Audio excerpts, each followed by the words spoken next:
Hello everyone, ಎಲ್ರಿಗೂ ನಮಸ್ಕಾರ. Welcome back to CMAS Academy. In this video, we are going to learn about price ceiling. So, second PUC Economics, Microeconomics, Chapter 5, Market Equilibrium. So ಈ chapter ನಲ್ಲಿ 4 marks ಗೆ ಒಂದು question ಅನ್ನು ಕೇಳಿದ್ದಾರೆ in your question bank, that is right a note on price ceiling. So first of all price ceiling ಅಂತ ಹೇಳಿದ್ರೆ ಏನು, we have to write the meaning ಅನ್ನು ಬರೀಬೇಕು, ನಂತರ ಗ್ರಾಫ್ ಅನ್ನು ಡ್ರಾ ಮಾಡಬೇಕು, then we shall explain the graph. Okay, ನಂತರ ಆ ಗ್ರಾಫ್ ಅನ್ನ ಎಕ್ಸ್ಪ್ಲೇನ್ ಮಾಡುವಂತದ್ದು. ಇಷ್ಟು ನೀವು 4 ಮಾರ್ಕ್ಸ್ ಗೆ ಬರೀಲೇಬೇಕು. ನಾವು first of all we shall understand what is price ceiling. Price ceiling ಅಂತ ಹೇಳಿದ್ರೆ ಏನು? Okay, I have written the meaning here. We shall read the notes and try to understand the concept. So first of all, ceiling anta helidrenu, ceiling fan anta kelidiralva. What is ceiling? Ceiling anta helidre there is a roof above you, correct? So the meaning is here, the government imposed upper limit on the price of a good or service is called price ceiling. So ceiling, price ceiling ಅಂತ ಹೇಳಿದ್ರೆ ಇಲ್ಲಿ government, ಸರ್ಕಾರ ಏನ್ ಮಾಡುತ್ತೆ ಅಂತ ಹೇಳಿದ್ರೆ ಕೆಲವೊಂದು ಅವಶ್ಯಕ ವಸ್ತುಗಳು ಅಂದ್ರೆ ನೆಸೆಸರಿ ಐಟಮ್ಸ್ ಗಳಿಗೆ ಅದೊಂದು ಸೀಲಿಂಗ್ ಅನ್ನ ಅಂದ್ರೆ ಒಂದು ಸ್ಟ್ಯಾಂಡರ್ಡ್ ಪ್ರೈಸ್ ಅನ್ನ ಸೆಟ್ ಮಾಡುತ್ತೆ. Okay, that is called as price ceiling. Price ceiling ಯಾವ್ದ್ರ ಮೇಲೆ ಗವರ್ಮೆಂಟ್ ಹಾಕುತ್ತೆ ಅಂತ ಹೇಳಿದ್ರೆ, price ceiling is generally imposed on necessary items like wheat, rice, kerosene, sugar, and it is fixed below the market determined price. Since at market determined price, some section of the population will not be able to afford these goods. ನೋಡಿ, ಈ rice ಇರಬಹುದು, kerosene, sugar, wheat ನಾವು market ಅಲ್ಲಿ ಕಾಣುವಂತ ಅಥವಾ super market ಗೆ ಹೋಗಿ ಅಥವಾ malls ಗಳಿಗೆ ಹೋಗಿ ತಗೊಂಡ್ ಬಂದ್ರೆ ಈ ಕಮೋಡಿಟೀಸ್ ಗಳಿಗೆ ಬೇರೆ ಬೇರೆ ಪ್ರೈಸಸ್ ಇದೆ ಅಲ್ವಾ. ಅದೇ ನೀವು ಈ ವಸ್ತುಗಳನ್ನ ನ್ಯಾಯ ಬೆಲೆ ಅಂಗಡಿ, fair price shops which is run by the government, ಅಲ್ಲಿ ಹೋಗಿ ತಗೊಂಡ್ರೆ the price is definitely low. So this is the concept of price ceiling.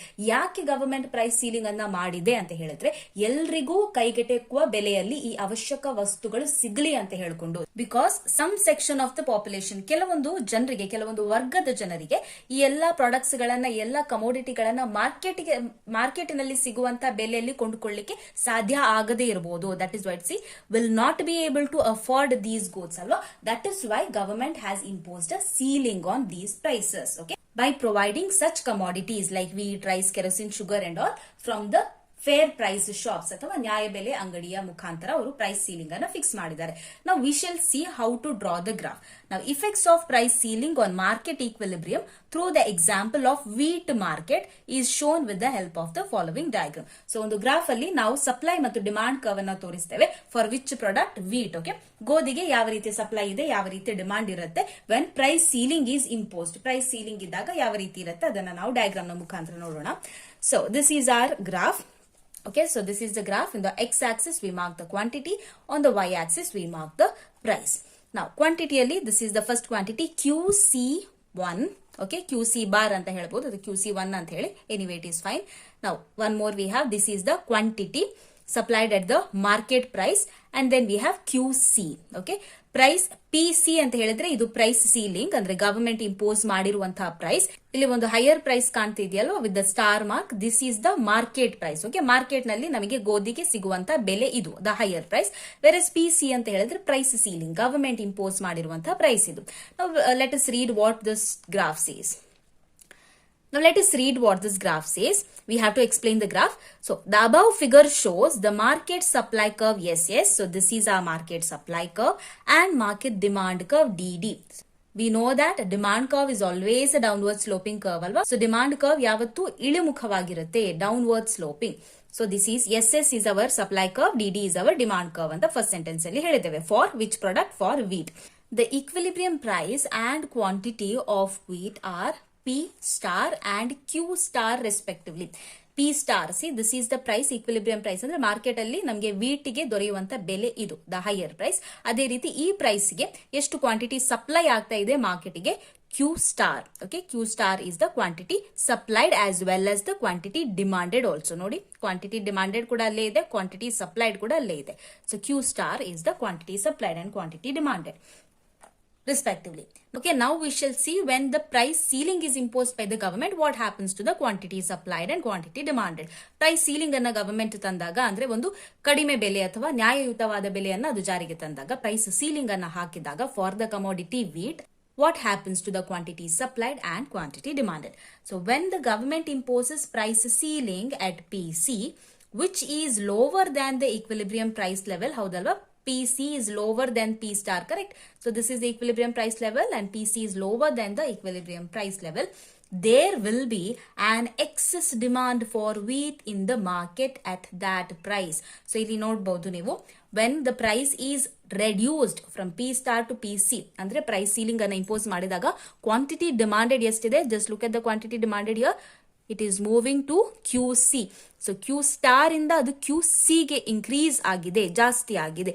So ಬೆಲೆ ಕಡಿಮೆ ಮಾಡಿದಾಗ, ಪ್ರೈಸ್ ಸೀಲಿಂಗ್ ಅನ್ನು ಇಂಪೋಸ್ ಮಾಡಿದಾಗ quantity demanded has increased, right? So this is our demand curve and this is the quantity demanded here. See, okay, this we understood. Fine.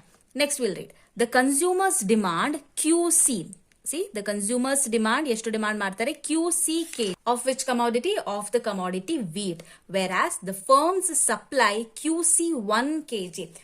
ನೋಡಿ ಈಗ price ceiling impose ಆದಾಗ, okay, when the government imposes price ceiling, ಏನಾಗುತ್ತೆ ಅಂತ ಹೇಳಿದ್ರೆ quantity demanded definitely increase ಆಗುತ್ತೆ. Definitely quantity demanded increase ಆಯಿತು, ಜನರು ತುಂಬಾ ಬೇಡಿಕೆ ಮಾಡ್ತಾ ಇದ್ದಾರೆ, ಯಾಕಂದ್ರೆ ಬೆಲೆ ಕಡಿಮೆ ಆಗಿದೆಯಲ್ವಾ.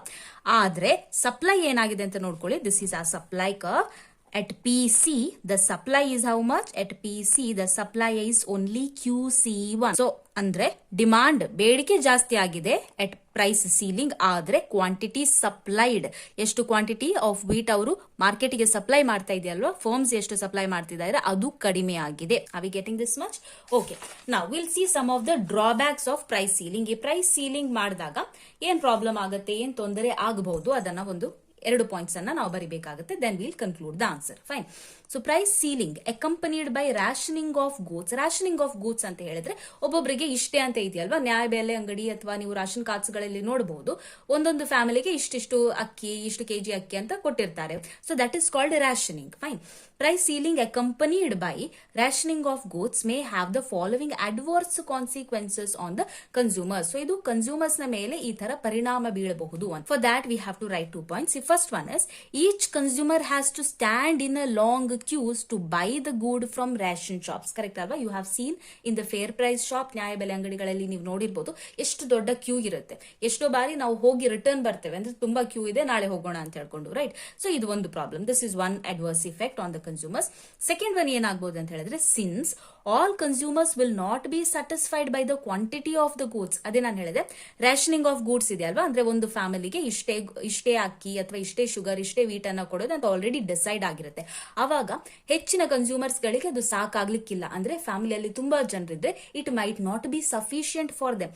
ಅವಾಗ ಅವ್ರು ಏನ್ ಮಾಡ್ತಾರೆ, some of them will be willing to pay a higher price for it. ಅವ್ರು ಏನ್ ಮಾಡ್ತಾರೆ, ನಾವು ಒಂದು ಸ್ವಲ್ಪ ಹೆಚ್ಚಿಗೆ ಹಣವನ್ನ ಕೊಡ್ತೇನೆ, ಬೇರೆಯವರಿಗೆ ಕೊಡುವಂತಹ ರೈಸ್ ಅನ್ನ, ಅಕ್ಕಿಯನ್ನ ಅಥವಾ ಯಾರಾದ್ರೂ ಬಿಟ್ಟು ಹೋದ್ರೆ ಅದನ್ನ ಕೂಡ ನಮಗೆ ಕೊಡಿ ಅಂತ ಹೇಳ್ತಾರೆ, which may result in black marketing. So it is one of the very common phenomena that happens in fair price shops. Okay, ನ್ಯಾಯಬೆಲೆ ಅಂಗಡಿಗಳಲ್ಲಿ ಇದು ಸಾಮಾನ್ಯವಾಗಿ ನಡೀತದೆ, ಬ್ಲಾಕ್ ಮಾರ್ಕೆಟಿಂಗ್. ನೀವು ಸ್ವತಃ ಇದನ್ನ ನೋಡಿರಬಹುದು ಅಥವಾ ಕೇಳಿರಬಹುದು. ಕೆಲವೊಂದು ಬಾರಿ ಈ ಕಮೋಡಿಟಿಗಳು, ರೈಸ್ ಇರಬಹುದು, ಶುಗರ್ ಇರಬಹುದು ಅಥವಾ ವೀಟ್ ಇರಬಹುದು, ಅದು ಇರುತ್ತೆ, ಸ್ಟಾಕ್ ಇರುತ್ತೆ, ಆದ್ರೂ ಅವರು ಜನರಿಗೆ ಕೊಡಲ್ಲ. ಏನ್ ಮಾಡ್ತಾರೆ, ಡಬಲ್ ಪ್ರೈಸ್ಗೆ ಅದನ್ನಂದ್ರೆ ಸ್ಟಾಕ್ ಮಾಡಿರ್ತಾರೆ, ಹೋಲ್ಡ್ ಮಾಡ್ತಾರೆ, ಸ್ಟಾಕ್ ಮಾಡಿಟ್ಟು ಡಬಲ್ ಪ್ರೈಸ್ಗೆ ಬೇರೆ ಅಂಗಡಿಗಳಿಗೆ ಮಾರ್ತಾರೆ ಅಥವಾ ಬೇರೆ ಯಾರಿಗೋ ಮಾರ್ತಾರೆ. ಸೊ ಇದನ್ನ ಬ್ಲಾಕ್ ಮಾರ್ಕೆಟಿಂಗ್ ಅಂತ ಕರೀತಾರೆ. ಇದೆಲ್ಲ ಆಗುವಂತಹ ಚಾನ್ಸಸ್ ಗಳು ಇರುತ್ತೆ when there is price ceiling accompanied by rationing of goods. Okay, so this much you have to write for price ceiling. So ಏನೆಲ್ಲ ಬರಿಬೇಕು, ಪ್ರೈಸ್ ಸೀಲಿಂಗ್ ನ ಮೀನಿಂಗ್ ಬರಿಬೇಕು, ಯಾವ ಗೂಡ್ಸ್ ಗಳಿಗೆ ಪ್ರೈಸ್ ಸೀಲಿಂಗ್ ಅನ್ನ ಮಾಡ್ತಾರೆ ಅದನ್ನ ಬರೀರಿ, ಗ್ರಾಫ್ ಅನ್ನ ಮಾಡಿ, ಡಯಾಗ್ರಾಮ್ ಅನ್ನ ಡ್ರಾ ಮಾಡಿ, ಗ್ರಾಫ್ ಏನ್ ಹೇಳುತ್ತೆ ಅದನ್ನ ಎಕ್ಸ್ಪ್ಲೇನ್ ಮಾಡಿ, ಅಂಡ್ 2 ಪಾಯಿಂಟ್ಸ್ ಅನ್ನ ಪ್ರೈಸ್ ಸೀಲಿಂಗ್ ನಿಂದ ಉಂಟಾಗುವಂತಹ ಪ್ರಾಬ್ಲಮ್ಸ್ ಗಳನ್ನ 2 ಪಾಯಿಂಟ್ಸ್ ಅಲ್ಲಿ ಬರೀರಿ. This much will be sufficient to fetch you complete 4 marks.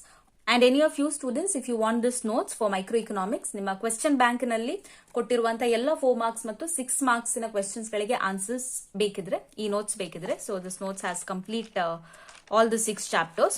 I am making it available for you all at a price of 99 rupees only. You can WhatsApp me on the number given on the screen. Screen ಅಲ್ಲಿ ಕಾಣ್ತಿರೋ WhatsApp ನಂಬರ್ಗೆ ನನಗೆ contact ಮಾಡಿ, GPay ಮುಖಾಂತರ ನೀವು pay ಮಾಡಿ PDF ಅನ್ನ ಪಡೆದುಕೊಳ್ಳಬಹುದು. And ನಿಮ್ಮ ಕ್ಲಾಸ್ಮೇಟ್ಸ್ಗೂ ಕೂಡ ನೋಟ್ಸ್ ಬೇಕಿದ್ರೆ ನೀವು 2-3 ಜನ ಶೇರ್ ಮಾಡಿ ಆ ಪ್ರೈಸ್ ಅನ್ನ ಡಿವೈಡ್ ಮಾಡ್ಕೊಳ್ಳಿ. 99 rupees is the price. And then ನೀವು PDF ಅನ್ನ ನಿಮ್ಮ ಫ್ರೆಂಡ್ಸ್ ಗೆ ಕೂಡ ಕಳಿಸಬಹುದು. ಓಕೆ, ಸೊ ಕ್ವೆಶ್ಚನ್ ಬ್ಯಾಂಕ್ ನಲ್ಲಿ ಇರುವಂತಹ ಎಲ್ಲಾ ಕ್ವೆಶ್ಚನ್ಸ್ ಗೆ ಆನ್ಸರ್ಸ್ ಅನ್ನ ಪ್ರೊವೈಡ್ ಮಾಡಿದ್ದೇನೆ. ಎಕ್ಸ್ಪ್ಲನೇಷನ್ ವಿಡಿಯೋಸ್ ಗಳನ್ನ ಇದೇ ರೀತಿ ಹಾಕ್ತಾ ಇರ್ತೇನೆ. ಸೊ ದ್ಯಾಟ್ ನೀವು ನೋಟ್ಸ್ ಅನ್ನ ತಗೊಂಡ ನಂತರ ಈ ವಿಡಿಯೋಸ್ ಗಳನ್ನ ರೆಫರ್ ಮಾಡಿಕೊಂಡು ನಿಮ್ಮ ರಿವಿಷನ್ ಗಳನ್ನ ಇನ್ನಷ್ಟು ಸ್ಟ್ರಾಂಗ್ ಮಾಡಬಹುದು. Okay, so that was all for today's video and the notes is entirely based on NCERT. ನಮ್ಮ NCERT ಟೆಕ್ಸ್ಟ್ ಬುಕ್ ನಲ್ಲಿ ಹೇಗಿದೆಯಾ ಅದೇ ರೀತಿ ಇದೆ. ಒಂದು ಅಲ್ಪ ಸ್ವಲ್ಪ ಚೇಂಜಸ್ ಮಾಡಿದ್ದೇನೆ, ಶಾರ್ಟ್ ಮಾಡಿದ್ದೇನೆ ಆನ್ಸರ್ಸ್ ಗಳನ್ನ. 6 ಮಾರ್ಕ್ಸ್ಗೆ ಮತ್ತು 4 ಮಾರ್ಕ್ಸ್ಗೆ ಎಷ್ಟು ಬೇಕೋ ಅಷ್ಟು ಕರೆಕ್ಟ್ ಆಗಿ ಹಾಕಿದ್ದೇನೆ. Okay, so you can trust on the authenticity of the notes. All right, so yes, that was all about price ceiling in today's video. ಇದೇ ರೀತಿ ಇನ್ನೂ ನೋಟ್ಸ್ ಎಕ್ಸ್ಪ್ಲೇನ್ ಮಾಡಿರೋ ವಿಡಿಯೋಸ್ ಗಳು ಬೇಕು ಅಂತ ಹೇಳಿದ್ರೆ ದಯವಿಟ್ಟು ಚಾನಲ್ ನ ಸಬ್ಸ್ಕ್ರೈಬ್ ಮಾಡ್ಕೊಳ್ಳಿ. ಸೊ ದ್ಯಾಟ್ ನಾನು ಯಾವಾಗೆಲ್ಲ ಹೊಸ ವಿಡಿಯೋಸ್ ಗಳನ್ನ ಹಾಕ್ತೇನೆ ನಿಮಗೆ ನೋಟಿಫಿಕೇಶನ್ ಬರುತ್ತೆ. Okay, so that is all. Thank you so much for watching. See in the next video. Please to subscribe, like, share and comment. See you in the next video. Till then, take care. Bye. Namaste.